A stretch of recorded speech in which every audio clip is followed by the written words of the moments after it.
almost choked on water. So how did you sell your bracelet?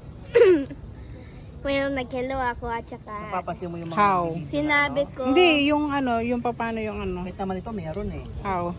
Hello? At saka, hello, yung ganon hello. At saka, binigay ko yung stuff at saka shino ko lang. And then, nagbili sila ng 3 items. Isang bracelet at saka 2 na cup figurines. Mm. Ano I sabi made sa'yo? 25 pesos. Ano sabi sa'yo?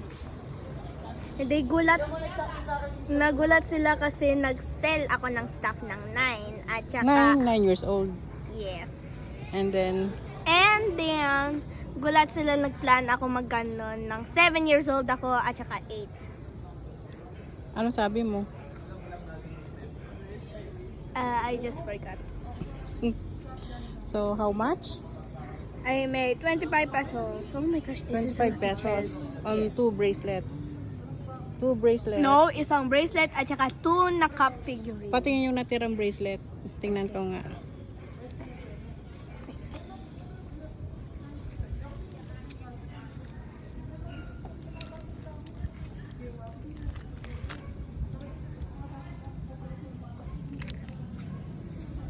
Sadly, they didn't buy the stuff.